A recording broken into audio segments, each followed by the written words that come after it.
Now, Charles Dickens was born 200 years ago today, an author whose characters and musings endure. To celebrate his legacy, the Museum of London is exhibiting rarely seen manuscripts and some of the things that inspired him. Europe correspondent Rachael Brown has taken a tour of Dickens London. Charles Dickens spent many a night wandering London streets with insomnia.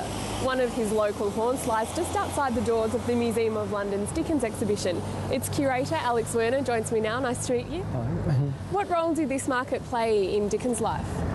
Well, at the time when Dickens first came to London, this would have been a big open live animal market, so you'd have heard all the cattle and sheep and pigs and dogs barking, and it would have been a really lively scene. A famous description in Oliver Twist is, you know, we're on the spot where that scene is taking place. And I know in another book he speaks of fat and flesh and blood and all the noises and the smells.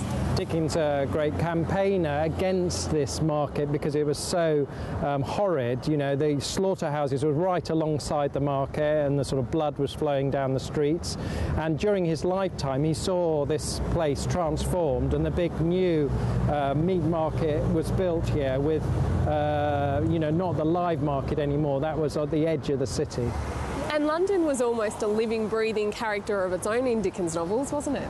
Well, Dickens had a sort of love-hate relationship with London, and there were very dark areas. And just round the corner here, in a place called Cloth Fair, you can still get a sense of the character of London at the period. So this area here was Cloth Fair, and on our left-hand side we have the St Bartholomew's the Great, which is a sort of medieval monastic cathedral, well, a big church.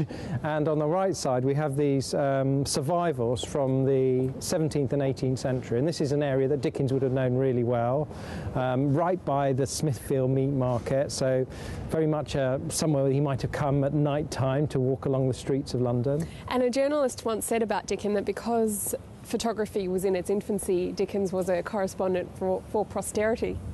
Yeah, I think you know, even today as we walk through the streets, especially after dark, you can still get that sense of Dickensian London because there are still a lot of buildings that have that characteristic that he would have known during his time. And he must have seen incredible social and architectural changes in that time.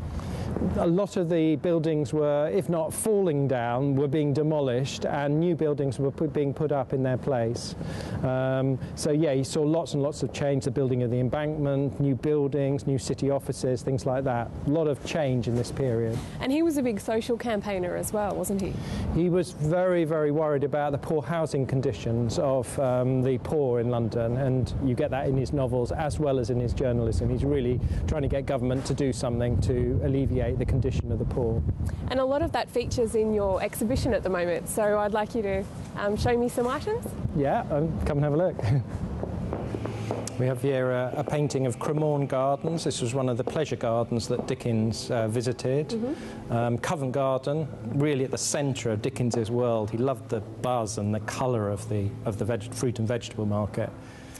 And Dickens also became involved in a cause with so-called fallen women. He was very friendly with Baroness Burdett Coutts, who was the wealthiest woman in Britain at this period, and they set up a home in West London for distressed women. And the idea around the home was that women would learn a trade, they would learn sort of sewing skills, and then they would emigrate to Australia. And some of the women have actually, research has been done into them, and they actually led fairly successful lives out in Australia. And Dickens was quite captivated with progress, wasn't he? He would travel on the railways around Britain when he was doing his readings. He caught a steamer when he visited America. You know, so he was very much, and he was a great letter writer, so the penny post was another thing that he made use of. There are over 15,000 surviving letters that Dickens wrote. It's an amazing number. But in terms of manuscripts, we have the manuscript of Bleak House, David Copperfield, Dombey and Son, The Mystery of Edwin Drood, and Great Expectations. Quite a coup. Yeah, I mean, that's the thing. I think if you're really a great fan of Dickens, this is an exhibition you must come and see. Rachael Brown taking a walk through Dickensian streets of London, and we'll have more coverage of Dickens' 200th birthday on ABC News 24 over the course of the day.